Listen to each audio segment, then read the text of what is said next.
नमस्कार, आप देख रहे हैं बिस्तक और मैं हूं आपके साथ विशाल शर्मा। चीन की अर्थव्यवस्था अपने सबसे बुरे दौर से गुजर रही है। वहां की सरकार भले ही इस दावे को सिरे से खारिज करे, लेकिन आंकड़ों को झूठा साबित करना बड़ा मुश्किल होता है। रॉयटर्स की रिपोर्ट के मुताबिक चीन के राष्ट्रीय सांख्यिकी ब्यूरो यानी एनपीएस ने एक आंकड़ा पेश किया है। ताजा आंकड़ों के पता चलता है कि अगस्त 2023 के अंत तक बिना बिके घरों का कुल फ्लोर एरिया 64.8 करोड़ वर्ग मीटर यानी 7 अरब वर्ग फीट है। अगर आपको यह आंकड़ा समझने में तकलीफ हो रहा हो तो बता दें कि 90 वर्ग मीटर के औसत घर के आकार के आधार पर अगर ये फ्लोर एरिया को देखें तो ये 72 लाख घरों के बराबर होगा। यानी चीन में 72 लाख घर बिना बिके हुए ऐसे ही वीरान पड़े हुए हैं। अब क्या है पूरी खबर, विस्तार से समझने की कोशिश करते हैं। हाल ही में चीन की दिग्गज रियल एस्टेट कंपनी चाइना एवरग्रांड ने अमेरिका के एक कोर्ट में बैंकरप्सी के लिए आवेदन किया था। अपने कारोबार को चमकाने के लिए, गौर करिएगा, चमकाने के लिए 330 अरब डॉलर का भारी भरकम कर्ज लिया था, लेकिन साल 2021 में कंपनी कर्ज के भुगतान में डिफॉल्ट कर गई। इसी बीच साल 2021 से लेकर साल 2022 तक एवरग्रांड को कुल 81 अरब डॉलर का घाटा भी हो गया। अब इससे निवेशकों में खलबली मची हुई। हालत इतनी खराब हो गई है कि पूछिए मत।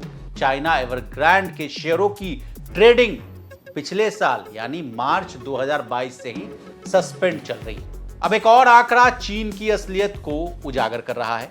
चीन की सरकार किसी भी पॉलिसी आंकड़ों को जारी करने को लेकर काफी सख्त रहती है। इसी वजह से चीन में खाली पड़े घरों की संख्या को लेकर भी कई तरह के सवाल बने हुए रहते हैं। हालांकि स्टैटिस्टिक्स ब्यूरो के पूर्व डिप्टी हेड 81 वर्षीय ही केंग के मुताबिक हर एक्सपर्ट के अपने अलग अलग दावे होते हैं, लेकिन ऊपरी सीमा पर अगर आप नजर डालें तो चीन में जितने घर खाली पड़े हुए हैं वो 300 करोड़ लोगों को छत देने के लिए काफी है। जी हां, 300 करोड़ लोग।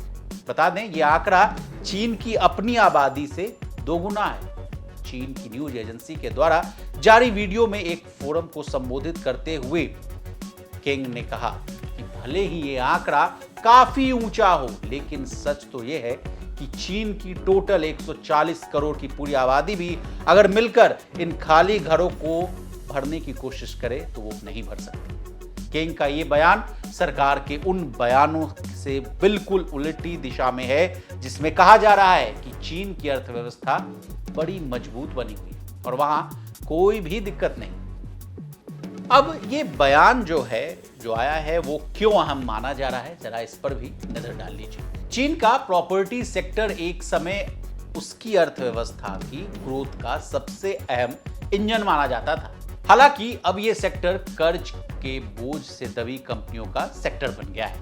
मांग से कई गुना ज्यादा सप्लाई होने की वजह से स्थितियां बद से बदतर हो गई हैं। एवरग्रांड कंपनी के डिफॉल्ट करते ही चीन के रियल एस्टेट सेक्टर संकटों में घिरना शुरू हो गया है।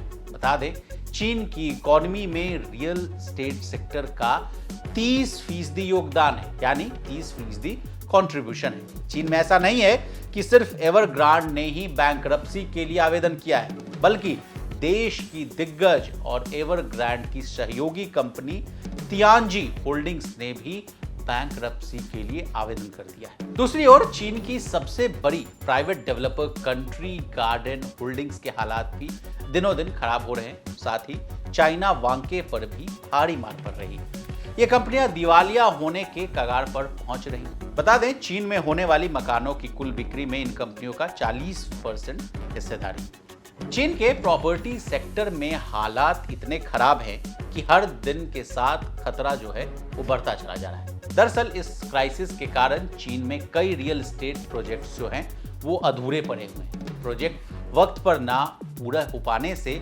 लोगों में जो निराशा है वो दिन प्रतिदिन बढ़ती चली जा रही है। लोग अधूरे प्रोजेक्ट्स में पैसा लगाने से भी कतरा रहे हैं। वहीं चीन की रियल एस्टेट कंपनियों का डूबना यानी चीन की अर्थव्यवस्था यानी इकॉनमी पर गहरी चोट पहुंचना है, क्योंकि चीन का रियल एस्टेट सेक्टर चीन की इकॉनमी में 30% का योगदान देता है। और यकीन मानिए कि चीन की ये समस्या चीन तक ही सीमित नहीं रहेगी, दुनिया के कई देशों को भी ये समस्या प्रभावित कर सकती है। तो इसी तरह बिजनेस जगत से जुड़ी तमाम ताजा तरीन खबरों के लिए बने रहिए हमारे साथ और देखते रहिए